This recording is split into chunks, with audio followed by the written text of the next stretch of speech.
kamar tidur ada pintunya menghadap ke ruang tamu, dampaknya bukan hanya aktivitas kita bermasalah, keuangan kita juga dianggap manis. Jadi banyak orang-orang yang datang, terutama yang dekat, terutama lagi khususnya saudara yang kepengen mencicipi. Kalau kita kemudian masuk itu, yang kita lihat adalah kamar tidur pembantu, tentu makin jelek dong. Kalaupun adanya di samping ruang tamu, pintunya tidak boleh ke arah ruang tamu. Dua dapur yang tidak terkoneksi boleh nggak di dalam satu rumah? Tidak boleh. Itu akan mengganggu keharmonisan keluarga. Di mana salah satu atau kedua daripada suami istri ini bisa punya pintu belakang.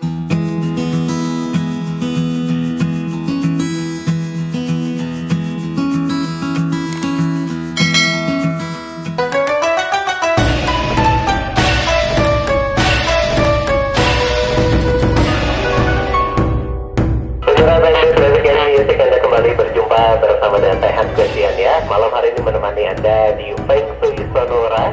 Dan tentunya seperti biasa ya, malam hari ini Hans tidak sendirian karena Hans sudah bersama dengan Pak Kang Hokian. Selamat malam Pak Kang. Selamat malam Juragan Hans. Lama nggak ketemu Pak Kang, apa kabarnya, sehat? Selalu always. Kalau Hans? Sehat dong Pak Kang. Oh sip lah kalau begitu. Kita juga berharap supaya sahabat Sonora dimanapun berada sehat selalu dong ya. Iya harus dong ya Pak Kang. Baik Pak Kang, malam hari ini kita mau ke YouTube dulu Pak Kang. Mau ke YouTube? Boleh, YouTube Pak Kang ya. Harus beli tiket dulu kali ya. Boleh nih, mungkin yang udah beli tiketnya ngantri artinya Pak Kang ya malam hari ini ya. Begitulah. Coba kita kunjungi satu persatu ya. Boleh tuh ya Pak Kang. Oke, pada kesempatan ini saya memperoleh beberapa pertanyaan yang diajukan oleh manajemen FSA. Apa tuh, Nampaknya judulnya, dari judul yang dikirimkan ke saya, mestinya udah kebaca nih. Apa tuh? Katanya sih di bawah kamar ada kamar katanya. Oh. Di bawah dapur ada dapur. Apa gerangan? Kita coba baca ya pertanyaannya ya. Oke, Pak Kang.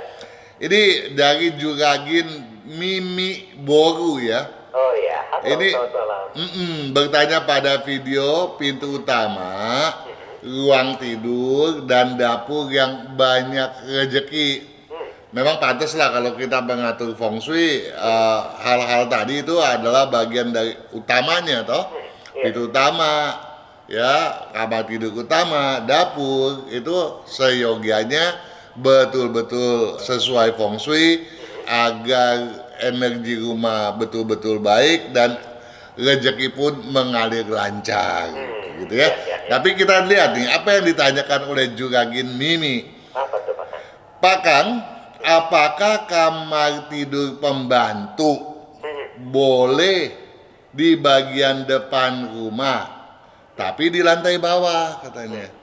Yang lantai atasnya untuk kamar tidur utama. Nah, kalau pembantu di lantai bawah sih boleh-boleh aja dong ya. Boleh dong. Di atas juga nggak ada masalah sebetulnya. Tetapi di sini dikatakan di bagian depan rumah nih. Boleh nggak kira-kira ya? Mending di dalam kayaknya Pak Kang. Nah, di atasnya ada kamar tidur utama. Kita pernah bercerita ya. Mungkin Hans juga masih ingat bahwa kalau di bagian depan itu, kalau kita bagi bagian rumah itu ke samping tiga bagian, misalnya katakanlah rumah itu 9 meter, kita bagi kan menjadi 3 meter, 3 meter, dan 3 meter katanya. Nah, tentu di antara salah satu daripadanya harus ada pintu utama dong. Oh iya. Nah, dimanapun pintu utama itu berada, sesuai daripada penataannya yang kita kehendaki, ya, terlepas daripada feng shui misalnya, ketika kita masuk ke dalam, tentu saja kita nggak boleh melihat adanya kamar tidur dong. Iya. Kenapa? Kalau kamar tidur ada pintunya menghadap ke ruang tamu, karena pintu utama masuk mestinya ruang tamu dong biasanya. Oh iya betul. Ya, Kalau kemudian kita masuk di kiri atau di kanannya ada kamar tidur, tentu ini nggak baik. Ya, dampaknya bukan hanya aktivitas kita bermasalah, keuangan kita juga dianggap manis, ya. Manis dalam tanda kutip. Artinya apa tuh kalau manis dalam tanda kutip? Banyak semut yang mau menggerogoti dah. Gitu ya. Iya. Jadi banyak orang-orang yang datang, terutama yang dekat, terutama lagi khususnya saudara yang kepengen mencicipi. Waduh, bahaya ya. Nah, kalau mencicipi, kira-kira bayar baliknya. Cicipin dikit-dikit habis ntar bahkan. Betul ya. Nah, ini yang kita khawatir, sehingga akibat dampak secara tidak langsung nanti terhadap kekuatan ekonomi keluarga dong. Sehingga yang tadinya harusnya ekonominya baik, ketahanan ekonominya, pengaturan keuangannya bagus, akhirnya malah jadi minjem sama orang. Akibatnya apa? Jadi bermasalah. Nah, kalau kita kemudian masuk itu, yang kita lihat adalah kamar tidur pembantu, tentu makin jelek dong. Jadi, kalaupun di depan, nggak boleh langsung berada pada lokasi di seputar ruang tamu dong. Oh iya. Kalaupun adanya di samping ruang tamu, pintunya tidak boleh ke arah ruang tamu. Oh. Sehingga kalau kita menata satu bagian rumah, dan biasanya arsitek nih, dia membuat satu lajur, satu jalur ya, bahwa ini loh pintu utama, tapi misalnya di sampingnya itu ada namanya ruang servis, area servis. Area servis itu kan meliputi apa? Gudang lah, kamar mandi WC lah ya, yang sifatnya umum dalam artian tamu pun bisa memakainya di sana. Kemudian ruang pembantu dan kamar mandi WC-nya, ruang cuci, ruang gosok, kemudian juga adanya dapur misalnya, itu pada satu sisi sebagai area servis. Nah, kalau ada di bagian yang seperti itu tentu tidak bermasalah dong. Bahkan kalaupun ruang pembantu tersebut berada di lantai sisipan, di mezanin, itu boleh. Oh boleh ya? Boleh dong ya. Mezanin itu adalah lantai di antara lantai 1 dengan lantai 2 kan? Iya. Ya, lantai tambahan ya. Nah, di atasnya ada ruang tidur utama yang nggak masalah, boleh-boleh aja. Jadi jangan khawatir ya, jangan khawatir itu menjadi satu yang jelek begitu toh. Nah, yang penting ketentuan yang lainnya dituruti ya, tidak dilanggar. Misalnya apa? Jangan sampai kemudian orangnya yang tidur itu kepala dan kakinya tegak lurus terhadap jalan raya, tidak bagus. Harus berkesejajaran gitu ya. Tetapi jangan pula walaupun di bawah itu adalah pembantu, kemudian kita bikin WC kita di atas kepala pembantu, ya janganlah. Ya. Jadi tetap dihitung-hitung juga ya. Nah, jadi tidak bermasalah ya. Jadi untuk juga Juragan Mimi Boru itu tidak bermasalah. Nah, kita lanjut nih. Boleh. Ada Yaya Ilya ya. Bertanya pada video pintu utama, ruang tidur dan dapur yang banyak rezeki. Oh, masih di video yang sama. Oh iya. Bahkan kalau rumah 2 lantai, di bawahnya dapur, di lantai atasnya dapur. Oh, tadi kamar tidur ya, sekarang dapur dengan dapur. Gimana tuh Pak katanya? Menurut Hans gimana? Boleh nggak tuh? Boleh-boleh aja kayaknya Pak Kan. Boleh-boleh aja sih, boleh-boleh aja jawaban itu ya. Tapi bisa benar bisa salah. Iya betul. Nah, bisa benernya kenapa?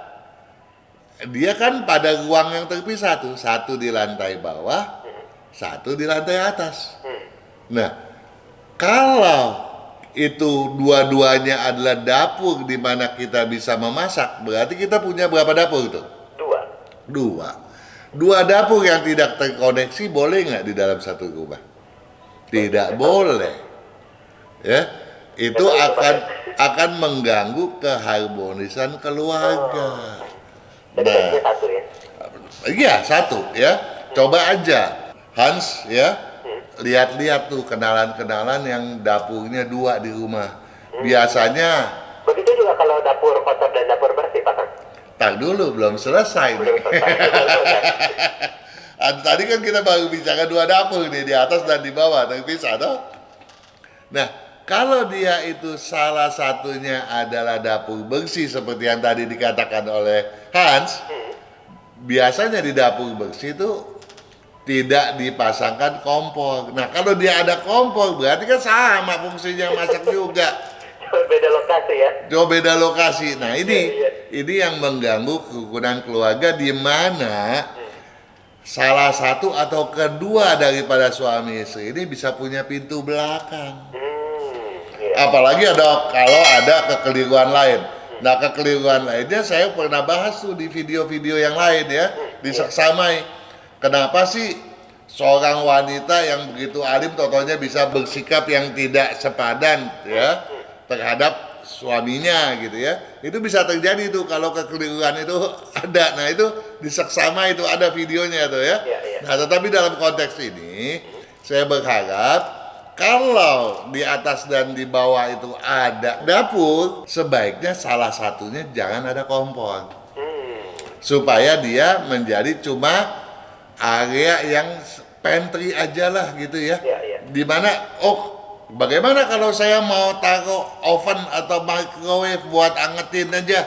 Oh, itu boleh. Yang nggak boleh kompor untuk memasak. Nah, kata Pak Kang ya, saya pernah seksamai loh di video, misalnya nih, katanya kalau 2 dapur itu terkoneksi, boleh. Nah, sekarang satu di lantai bawah, satu di lantai atas, terkoneksinya pakai apa tuh? Tangga. Nah, tangga boleh nggak di dalam ruang dapur? Nggak boleh. Hari juga kita sudah bahas tuh ya. Jadi, kalau mau atas dan bawah, dan itu boleh ya, asalkan dia terpisah, jangan terkoneksi daripada dengan tangga. Nah, kalau kemudian tidak terkoneksi dengan tangga, dia menjadi 2 dapur, kan serba salah. Mending udah satu aja ya, Bang ya. Jadi kalau mau yang satu jangan ada kompornya. Iya. Jadi aman kan? Betul. Ya. Dan Baik. Pak Kang, kita break dulu sejenak. Oke. Kesehatan karakter, bakat, bisnis, hubungan, Hong Shui, waktu, nasib, dan siasat. Kesempurnaan dari ke-8 aspek inilah yang dipelajari oleh metode Yin Yang 5 unsur, agar perjalanan hidup manusia dapat berhasil dengan tetap berjalan serasi, selaras, dan seimbang dengan alam semesta.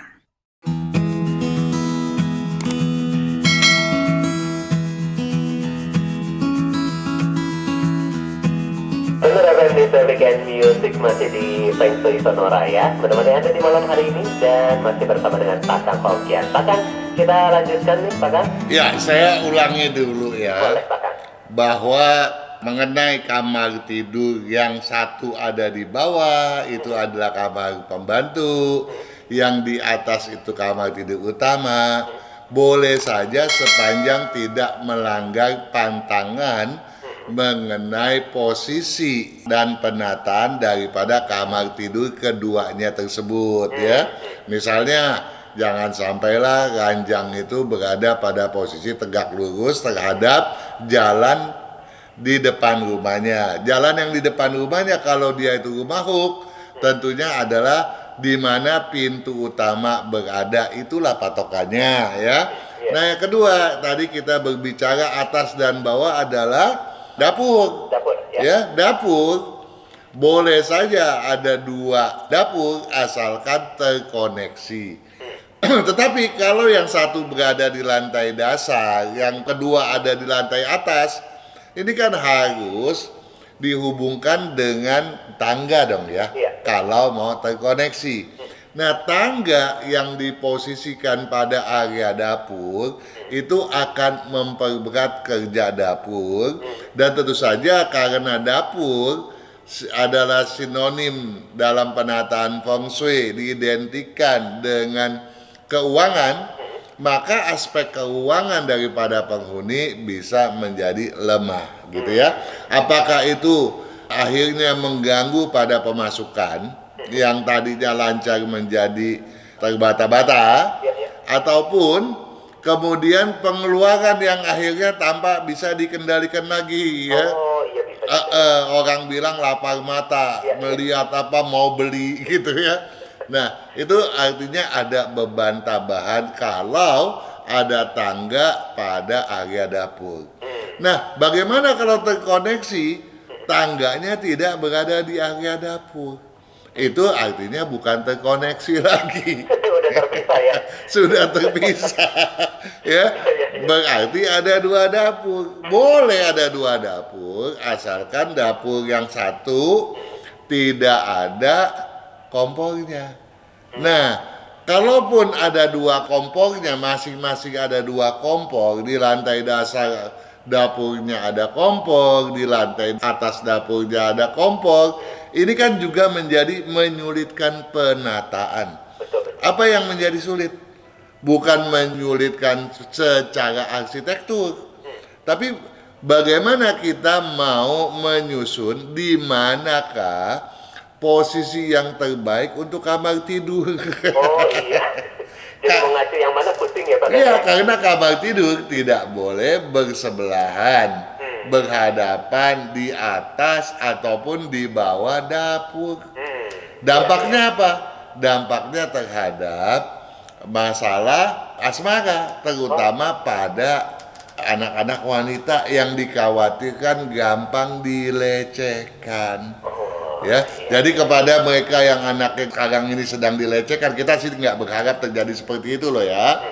Tolong segera periksa apakah ada kamar tidur yang bersebelahan. Oh, kamar tidur anak saya yang perempuan itu saya tidak letakkan di samping dapur, tapi yang ada di situ adalah kamar anak laki-laki, atau bahkan yang di bersebelahan itu adalah kamarnya pembantu. Tetap saja yang kena tuh anak wanita. Jadi sama saja semua kamar intinya gitu ya Pak? Benar, walaupun anak wanita tersebut tidak mendiami kamar di sebelah dapur tadi ya. Jadi tolong itu dipahami benar. Nah, kemudian ada pertanyaan yang masih berkorelasi ya. Apa tuh Pak? Pertanyaannya dari Jenny Wisen. Halo, selamat malam. Bertanya pada video yang sama, video pintu utama, ruang tidur, dan dapur yang banyak rezeki. Salam sehat Pak Kang. Selamat malam. Mau tanya soal dapur Pak Kang. Tentunya saya juga mau mengucapkan sehat selalu ya, bahagia selalu ya, untuk Jenny Wilson sekeluarga tentunya. Nah, dia begini nih, mau tanya soal dapur Pak Kang. Dapur saya berbentuk L ya, jadi belok begitu ya, bukannya U. Jadi nggak mungkin posisi kompor dan sink cuci piring atau wadah air itu saling berhadapan. Itu tidak mungkin karena dia bentuknya L toh. Iya, iya. Tingginya dia bilang 84 cm. Sisi sink misalnya 84 cm.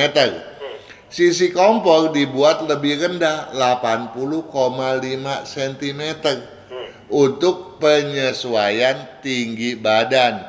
Menurut Feng Shui apa boleh Pak Kang?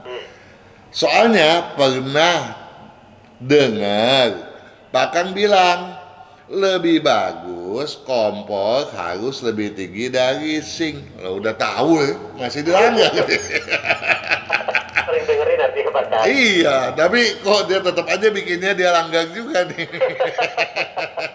Ya, kan dia bilang soalnya pernah dengar Pak Kang bilang lebih bagus kompor harusnya lebih tinggi dari sink. Nah, kan harusnya udah jelas ya. Iya.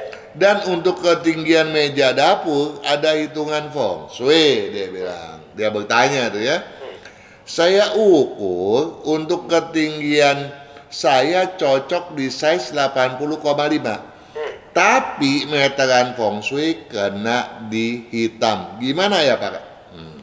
Nah, ini pertama dia melanggar. Kalau sudah yakin dia tuh melanggar dan dia yakin itu tidak masalah, jangan sampai mengganggu benaknya. Sekarang malah jadi pikiran dia nih. Ya, memang keliru, jadi nggak boleh ya. Karena seharusnya air lebih rendah posisinya ketimbang api, ya.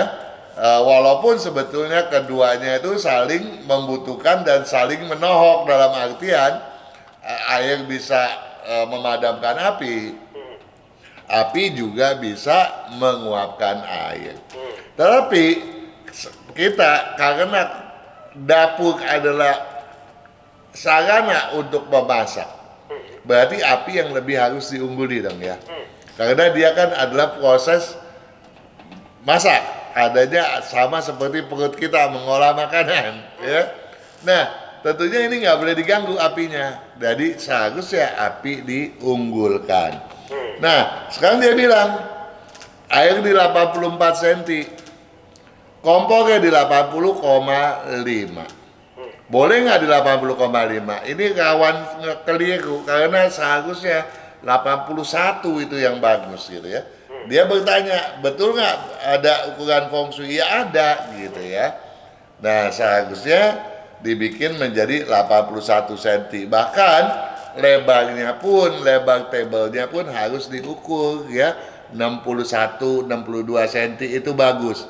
Nah, sekarang bagaimana nih? Udah keliru nih. Ya. Baik, Pak Kang, mungkin boleh ditahan dulu sampai di situ.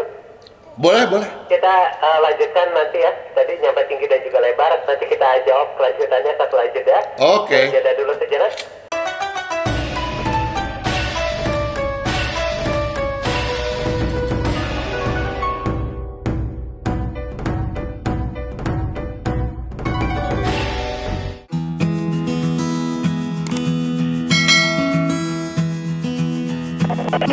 Saudara dan Weekend Music masih di Feng Shui Sonora ya. Kita masih melanjutkan dulu nih tadi pembicaraan yang sempat terpotong sebelum jeda. Ini tadi mengenai soal sink dan juga kompor, apakah ada hitungan Feng Shui-nya? Tadi ada ya, dan juga kalau misalnya posisinya salah, ini harus bagaimana Pak Kang solusinya? Nah, itu dia. Tadi kan sudah terlanjur dia bikin tuh. Betul. Bagaimana dong? Kalau menurut Hans gimana? Ditambal ya, untuk kompornya jadi lebih tinggi. Bongkar dong ya. Iya. Itu sih bagus aja, cara begitu bagus. Asalkan kepala keluarga pada saat membongkar area dapur itu harus dalam keadaan selaras, tidak boleh ciong. Oh. Bukan hanya tahunnya saja harus selaras, tanggal mulai perbaikan dapur tersebut harus dihitung juga, harus selaras juga. Harus lihat juga tuh pada kalender Imlek 2575, apakah tahun ini bagus, saat ini bagus untuk memulainya. Dengan catatan memang sionya tidak ciong loh ya, kepala keluarga loh ya. Nah, tetapi satu hal patut dipahami. Kita pernah cerita sih, Hans, bahwa ukuran itu adalah perhitungan terakhir. Oh. Artinya, kalau dia ukuran itu salah, yang penting posisi jangan salah. Apa aja posisi yang salah? Misalnya di belakang kompor ada jendela, itu boleh nggak? Nggak boleh. Karena di belakang kompor harus bersandar pada dinding masif. Apalagi kalau di belakangnya nggak ada dinding gitu ya. Apalagi kalau adanya di island. Nah itu udah jadi fatal tuh kesalahannya. Kemudian kompor dapurnya berada di dalam area lorong panjang. Atau pintu dapur berhadapan dengan kompor. Nah ini yang fatal-fatal ini. Kalau ini keliru, udah deh, bongkar sekalian tuh ya. Tetapi kalau ini tidak dilanggar, kekeliruan ukuran tadi boleh diabaikan sepanjang yang lainnya benar tuh Hans. Jadi, nah berarti Pak Kang nggak ada masalah dong ya. kalau begitu memang, tetapi masalahnya menjadi sangat-sangat kecil gitu ya. Boleh dibilang ya nggak masalah deh kalaupun kita abaikan gitu ya. Iya. Tetapi kalau mau dibetulin silakan gitu. Tetapi kalau ada kekeliruan lain seperti apa yang telah kita bahas pada berbagai video mengenai dapur, nah itu menjadi fatal, harus diperbaiki benar-benar gitu ya. Tapi dalam artian saya tekankan, sepanjang posisi kompor dan sink tidak melanggar pantangan, tidak harus dibongkar. Jadi yang penting posisinya aja dulu gitu ya Pak Kang ya. Utamakan posisi, baru belakangan ukuran. Yang bagus kalau dua-duanya memang posisinya benar, ukurannya benar, tentu jauh lebih bagus. Baik. Ada lagi Pak Kang? Sementara cukup. Nanti kalau kita lanjut, kesian yang sudah menunggu mau dibacakan pertanyaannya. Kita ke sahabat Sonora dulu kalau gitu Pak Kang. Oke. Ini sudah ada yang menyapa, ada Kenzi di malam hari ini. Kilo Eko Nano Suro India Eko. Oke. Tanggal lahirnya tanggal 12. Laki ya. Harusnya laki-laki Pak Kang. Ini tanggal 12. Tanggal 12 bulan 4 bulan 4 tahun 2010. 2010 Jamnya 23:30. 23:30. Ya. Ini mau nanya, katanya unsur atau bidang usaha apa yang cocok, dan kalau kuliah ini ambil jurusan apa yang cocok Pak Kang? Oke. Kenzi sekarang berdasarkan kalender Imlek usianya 15 tahun ya. Tapi kalau berdasarkan kalender Gregorian ya 14 tahun ya, masih usia sekolah banget ya. Dia lahir itu tanggal 28 bulan 2 tahun 2561. Dia disebut macan logam atau macan emas ya. Nah, kita lihat dulu nih unsur apa yang betul-betul besar. Ternyata dia paling besarnya di unsur kayu.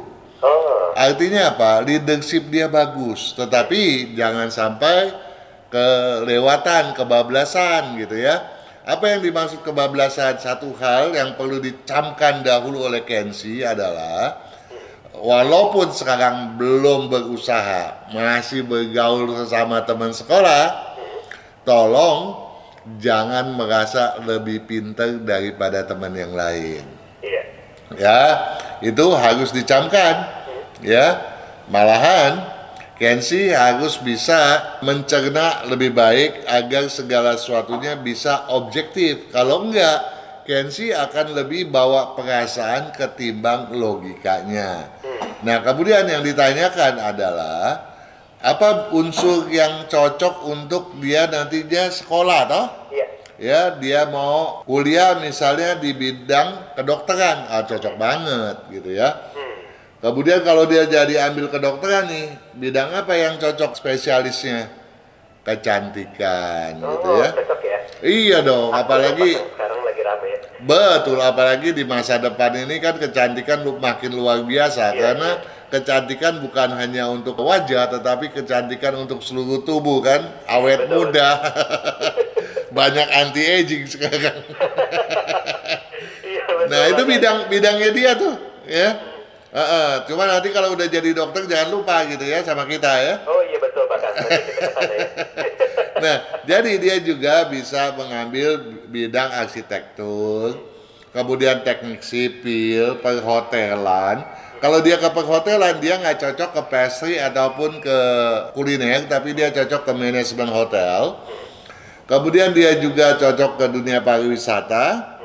Atau dia mengambil bidang IT gitu ya, atau kimia, atau apoteker, itu bidang yang cocok.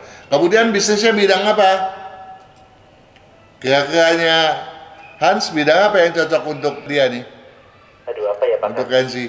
Ya sesuai dengan pendidikannya dong. Iya betul ya. Jangan nanti jadi apoteker kemudian jadi pemain film. Kalau buat hobi sih nggak apa-apa. Tapi kalau kalau buka bisnis apotekernya gimana Pak Kang? Boleh dong. Boleh ya? Boleh, kan sesuai dengan sekolahannya ya. Artinya Jadi mau bisnisnya atau bekerja sebagai apoteker sama? benar, jadi jangan ditanya lagi. Entar saya bilang sekolahnya apoteker aja, kerjaannya jualin mesin-mesin itu, mesin-mesin tambang gitu kan, aneh kan? Iya. Betul. Baik Pak Kang, ini sudah terjawab kelihatannya. Kita harus kembali break dulu sejenak Pak Kang. Oke.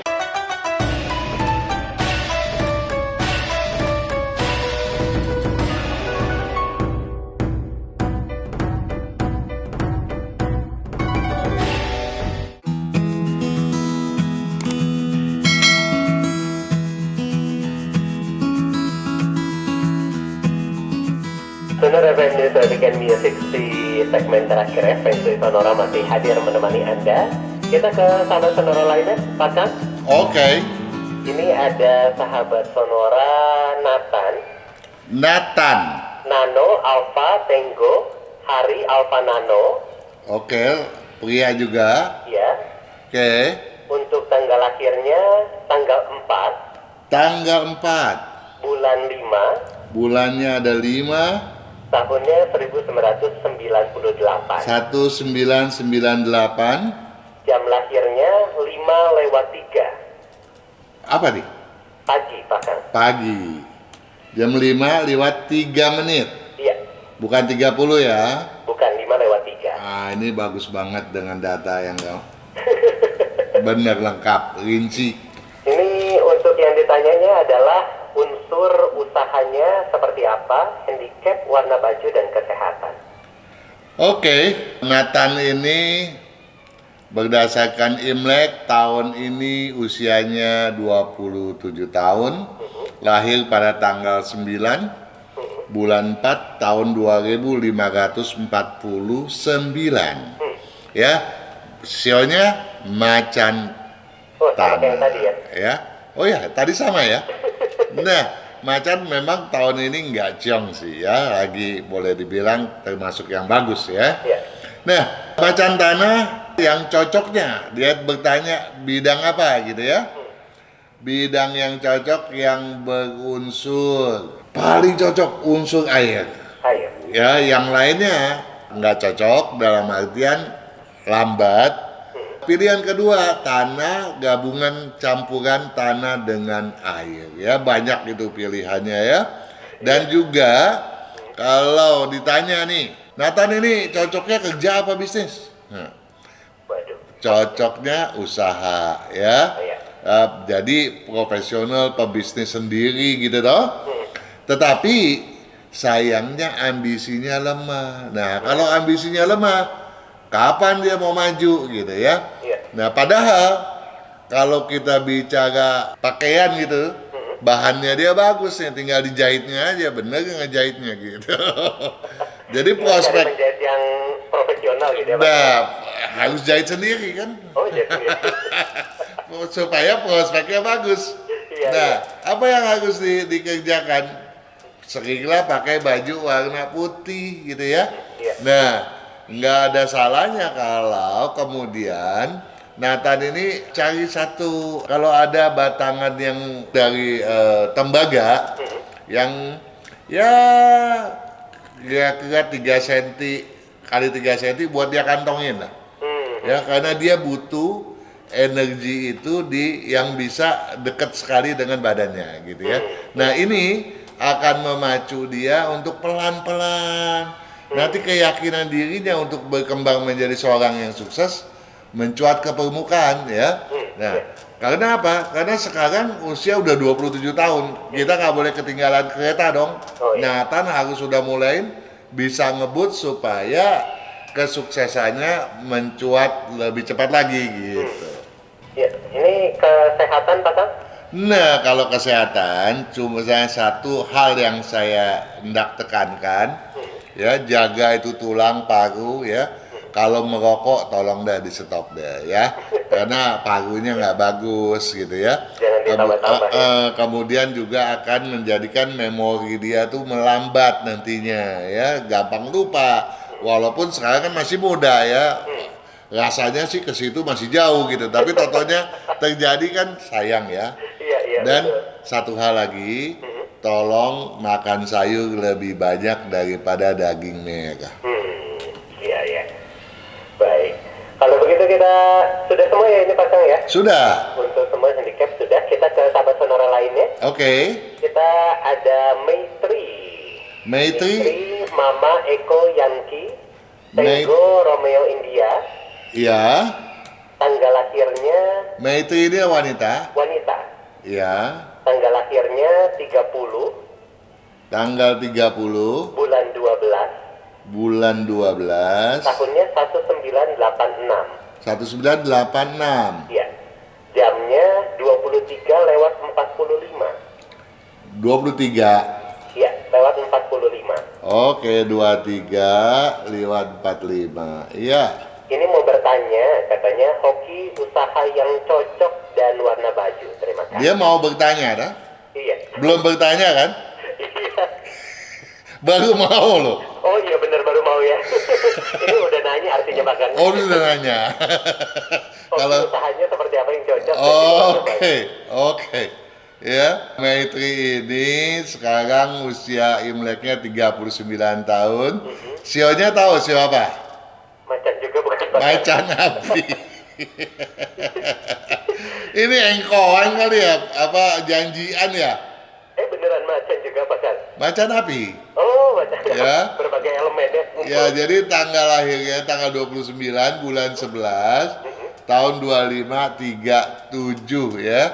Iya. Nah, dia ini juga cocok sebagai pebisnis ya. Dan ini dia punya ambisi yang bagus, asalkan jangan terlalu banyak merenung, menghayal yang enggak gitu ya.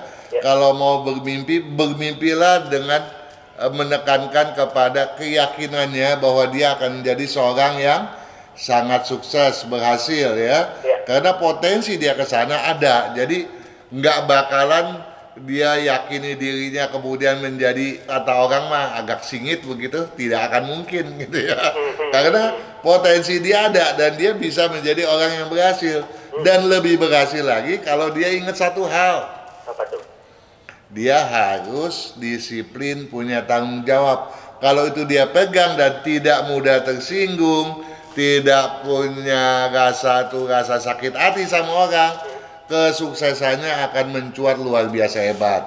Terutama kalau dia itu berbisnis di bidang yang berunsur logam dominan atau campuran api dengan logam. Ya, berarti apa? Api logam ini kan mesin-mesin gitu kan? Oh iya. Ya, berarti memang agak tomboy gitu ya, otomotif begitu. Warna baju bahkan? Warna baju ya sebetulnya nggak ada terlalu yang disarankan gitu ya. Buat dia bebas-bebas aja sih, nggak ada masalah. Ya, karena dia sebetulnya udah siap untuk menjadi orang yang sukses gitu ya. Asalkan apa yang tadi telah disampaikan betul-betul dipedomankan dengan baik gitu ya. Ingat, jangan gampang tersinggung, apalagi kemudian membalas orang dengan caci maki gitu ya. Nah, kalau itu bisa, dia akan menjadi orang yang luar biasa sukses kok. Wah, luar biasa ya. Baik, mungkin satu lagi pasang terakhir. Ya, Ini ada sahabat sonora Ardi, Alfa Romeo Delta India. Agdi ya. Ya. Pria, Oke. tanggal lahirnya tanggal 5 Tanggal 5 bulan 12, bulan 12 tahunnya 1997. 1997. Ya. Lalu untuk jam lahirnya 13.00. 13.00 Ini siang menanyakan hari. bidang usaha dan arah rumah yang cocok menghadap kemana Pak? Oke. Ini sionya, waduh, Macan juga coba. bukan macan. Nyaris. Nyaris itu karena apa? Sebelumnya macan, dia kerbau. Kerbau api ya. Iya. Lahir pada tanggal 6 bulan 11 tahun 2548 ya. Dia ini memang keyakinan buat berbisnisnya lemah, gampang terhasut. Jadi hati-hati, jangan mudah percaya ya. Karena dia ini kalau dibaikin semuanya runtuh gitu ya. Jadi hati-hati dalam memegang keuangan, walaupun dia nampaknya seperti seorang yang logik, apa-apa dia menjunjung logika. Tetapi ketika dia diserang, dia punya naluri, dia runtuh. Nah ini yang harus dijaga. Jangan sampai gampang karena jadi korban penipuan ya, pembokongan, pembangkangan dan lain sebagainya. Hal-hal semacam itu harus dijaga. Nah untuk itu dia harus jaga dengan 2 tahun di awal dia pakai baju warna hijau, dan hijau itu boleh hijau muda, hijau tua, hijau kembang dan sebagainya ya. Nah kemudian setelah itu dia pakai putih dan hijau sesering mungkin. Kemudian warna hitam jangan lagi dipakai, warna merah juga sekali-sekali aja. Nah kalau itu bisa dilakukan, maka nanti keseimbangannya dalam hal keyakinan diri itu menjadi menguat gitu ya. Oke, bidang bisnisnya yang paling cocok adalah yang berunsur logam dominan, kemudian api dominan, atau campuran daripada keduanya itu, atau juga yang berunsur kayu dominan gitu ya. Jadi banyak sekali pilihan dia nih ya.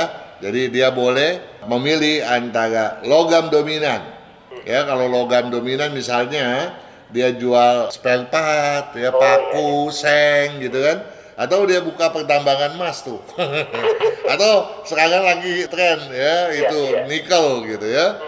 Nah kemudian atau ke permesinan, atau dia buka kuliner ya, atau dia buka ke pastry. Jadi bidang-bidang itu adalah sebagian daripada kecocokan untuk Agdi ya. Arah rumah Kakang? Agak rumah yang cocok ya, dia paling cocok ke barat atau ke utara. Nah, barat atau utara ya. Ya. Baik, Pak Kang, ini sudah habis waktu kita. Terima kasih banyak untuk malam hari ini, Pak Kang. Ya, walaupun begitu saya nggak mau mengatakannya habis karena waktu kita nggak sudah tersedia banyak, dan tentu saja kita akan berjumpai lagi sahabat sonora kita di minggu depan ya. Dan kita berharap, betul, kita juga berharap semuanya sehat, sukses. Amin. Terima kasih banyak, Pak Kang. Oke, selamat malam. Selamat malam.